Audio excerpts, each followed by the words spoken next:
Hey guys, how's it going? 𝗨𝗵𝗵 here, and welcome to the membership site. Welcome to this video about anorexia. How do we tackle the 3 T's, thoughts and traumas, okay, specifically the thoughts and the traumas, because that's where the research is focused on when it comes to battling anorexia, and how can we bring in professionals and of course help you as the sufferer or the patient of anorexia to really achieve 100% healing, because that is the goal, right? For your business in healing, you gotta understand that there is a pathway that is intended for you to take that will eventually get you to 100%. But we gotta understand that in order for us to completely heal from anorexia, we have to look at the most ultimate root cause, and that is human relationships. So I just want to congratulate you. I want to honor you. I want to thank you for being so bold to really tackle this issue, because at the end of the day, most people are not even aware of the problem, and those who are aware of the problem are probably the minority, and majority of that minority who are aware of the problem don't actually take action. And I want to congratulate and honor you, because you are one of the few who actually have applied intention, because you wouldn't be on this membership site if you weren't intentional about it. And ultimately, when you apply intention, it actually drives a decision to actually take action. So I want to encourage you that stay tuned in this video, because I'm going to give you some snippets of what it will look like in a consultation room with me, that when we deal with anorexia with you on your diagnostic 3T assessment, your very first hour with diagnostician Dr. Ben, we actually will give you a full layout as to how to tackle this issue and ask you or invite you to take action with us. So please, I really hope and pray that you will be in a room by yourself at the moment, or you may be with your wife, your spouse, your husband, so that people that you can trust, people that in your life are trustworthy, you want to watch the video with them, if not by yourself, because a lot of the things that have happened through this membership site is extreme personalized coaching and counsel, to the point where patients have actually reported that they feel really emotional as I bring up these different things to you.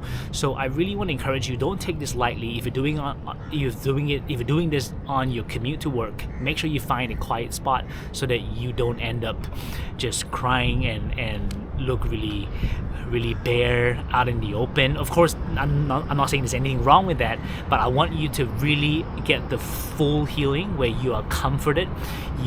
When you're vulnerable, you're comforted, you are heard, and you're seen. So please get the community that you trust in your circle to be around you at this time. Okay, so without further ado, I'm just going to get into the content of the 3 T's that cause anorexia. Now, a lot of you guys know that anorexia nervosa, that's the medical definition, is of course defined as someone who is severely underweight from actually not eating.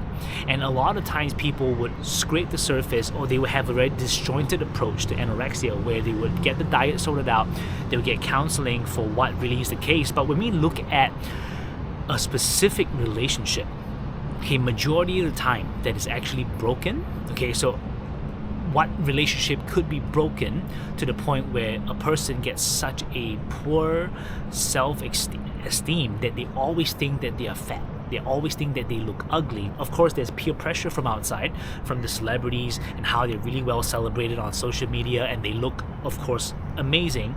But people then submit themselves to that positive self-image, and they start to compare, and that's peer pressure, and that's rooted in fear of rejection, because they don't want to be disapproved, they don't want to be rejected by their peers, and also the fear of man, where you actually always constantly seek the approval of others. Now, what that does, of course, it creates a really poor self-image. However, if you're looking at a relationship that can really perpetuate that can really trigger that low self-esteem, you are looking at a poor, strained childhood with the father. Now, I want to say this, and I know this can be quite vulnerable for some of you guys, but understand this, guys, that every family unit, okay, all the children, their identity and their destiny and their purpose, okay, is ultimately dependent on how strong, how emotionally present the father is, because the father was designed as a function, okay, as a function of the family unit. The father was designed, okay, for example, the analogy that I always use is, if there is a train about to hit your family, the person that stands in front to protect and shield everyone and says, I will be the one to jump in front to sacrifice my life so that my family can be safe even though I'm dying, okay, that role is the father. Okay, that person is the father, and not to say that the father has a higher value than the mother. No, everyone has equal value. Everyone is equally invaluable. But the father, as a function in the family unit, is the one that stands in front of the train wreck and says, I will be willing to do whatever I can to protect and to provide for my family, and even if it means that it's costing my life. Okay, so that's a function of the father. Now, because the father's role is so crucial in establishing identity and destiny, if you have anorexia, because that comes from a place of self-esteem that is really, really, really low, that often is rooted in a very poor relationship with the child's father at a very young age. Okay, I know this is sensitive, so I really want to ask you this question, my friend, my brother, my sister.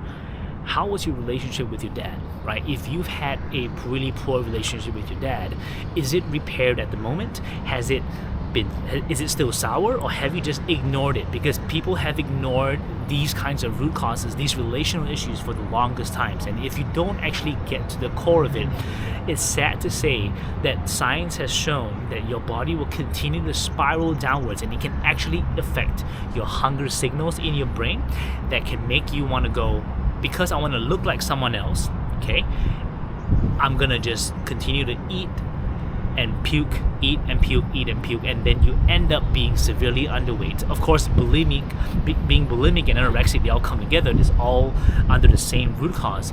But you understand that the root cause of that really is a poor self-esteem. So if your poor self-esteem came from your strained relationship with your dad, that needs to be repaired. Now, I'm going to take you through a couple of things right now, and this is where I would say it would be the pinnacle of your decision making to get help.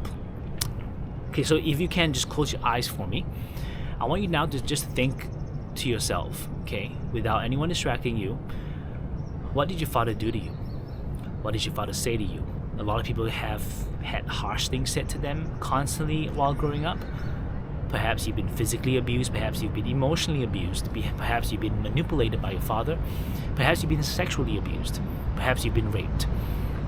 Call that all to mind right now, and I want to encourage you. Put your hands in front of you just like this, and I want you to just put that trauma right there.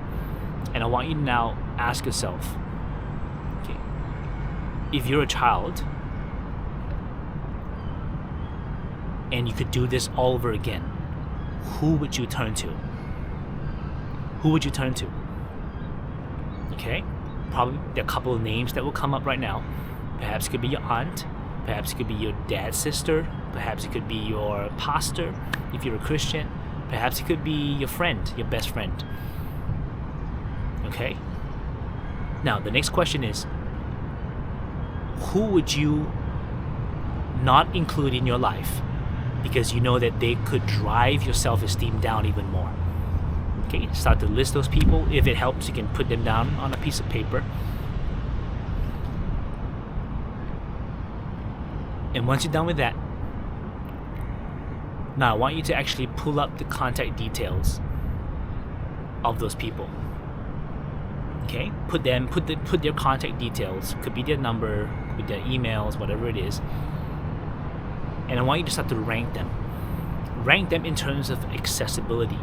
How accessible are you to them? I understand, because it's this strained relationship with your father could have happened for a long time, and these people whom you want to share with, whom you want to hold you accountable to start to heal, could have been in your life maybe 10 years ago, but they're not anymore.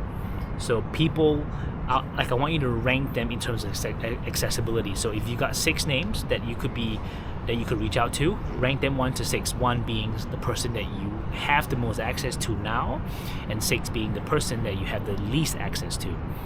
Okay, once you rank them, and I want you to now make a conscious effort, okay, for the person that is number 1.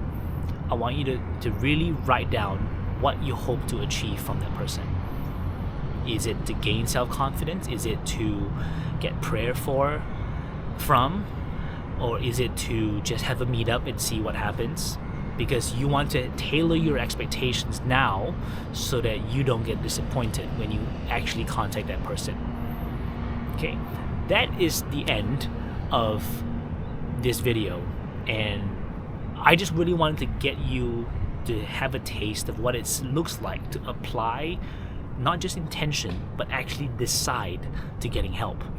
And in my clinic, in my 60-minute diagnostic 3T assessment, we actually get into these things and we diagnose the problem. We actually use clinical neuro-emotional techniques to actually do some testing on you to figure out exactly the relationship that you need to be repairing, and also the people in your life that you need to reach out to. But these are the questions that I will ask you while you're lying on the table. These are the questions that I will ask you in order to pull that out of you so that you will start to take action. Okay, so if that's you guys, description, the links to your next step is in the description box. Click that link and I hope to see you soon. Dr. Pastor Ben out.